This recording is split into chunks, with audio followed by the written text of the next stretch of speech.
Suicide is a topic that is tough to talk about because of the immense pain associated with it, especially in Black America. But the recent deaths by suicide of Regina King's son, Ian Alexander, and extra correspondent Cheslie Kryst have people talking about suicide and its effect on Black and brown people. Dr. Norman Freed is a clinical psychologist and professor at Columbia University, and Alice Lee Giannetta is the founder and CEO of Queen of the World Pageants, both of them in New York this morning. Alice, I'll begin with you. You knew Cheslie Kryst personally. What would you like the world to know about your friend? Thank you for having me on today. Cheslie was certainly a leader. She was a pioneer. She shattered glass ceiling by winning a prestigious title as Miss USA. And she was also an attorney. So she really was brains, beauty, kind, just a force to be reckoned with. And she was a light in the room. Anywhere she went, she made you feel important. So she was certainly one in a million.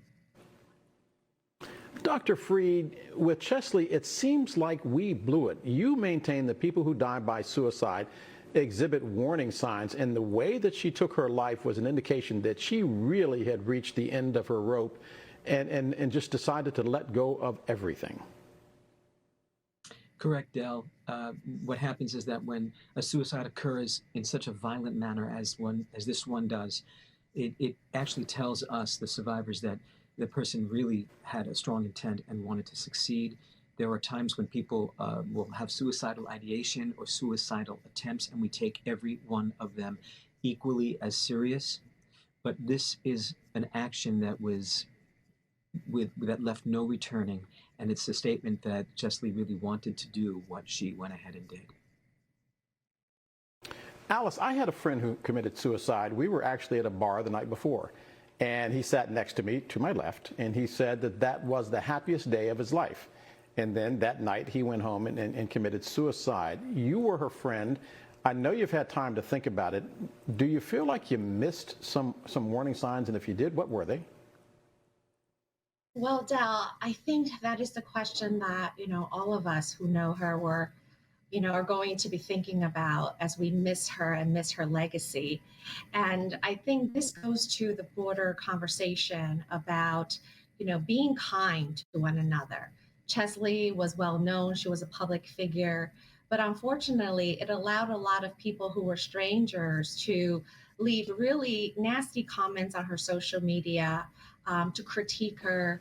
And that is not okay. It's incumbent upon all of us to be responsible about what we say, even to a public figure, even to somebody who seems like she has everything going on, who is beautiful and successful. But still, words matter. And we never know what internal struggle someone is going through. And if we have the choice to be kind, we all should choose to be kind. Dr. Alice, I Freed, would like to, data showing yes. that suicide rates are... Go ahead, continue. I wanted to thank you, Alice, for saying that beautifully, and to also to confirm with what you're saying, that we really don't know what goes on inside of the minds and psyches of people that we care about, or even strangers. And we may see them having a good day, but that doesn't mean that they don't feel something deeper on the inside. And many of us, carry within us a silent ache.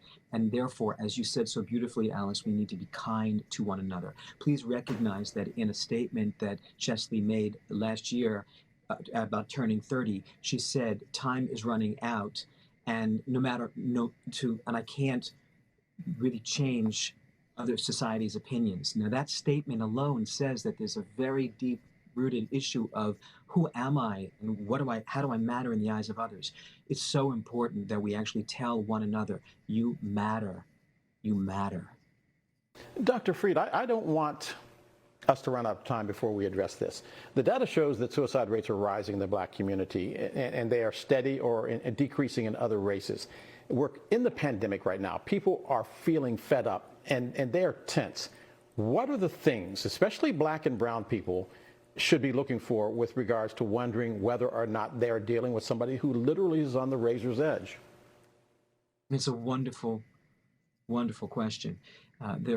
What I want to start is recognizing that the people who are on that edge of deciding to end their lives actually might say, I'm not happy, it's not worth it, I don't want to be here. I often get texts and phone calls from patients speaking those very words, and I take them seriously. It's also important to remember there will be changes in appetite, changes in sleeping patterns, levels of irritability. Sometimes people will express a sense of numbness as if they don't feel anything.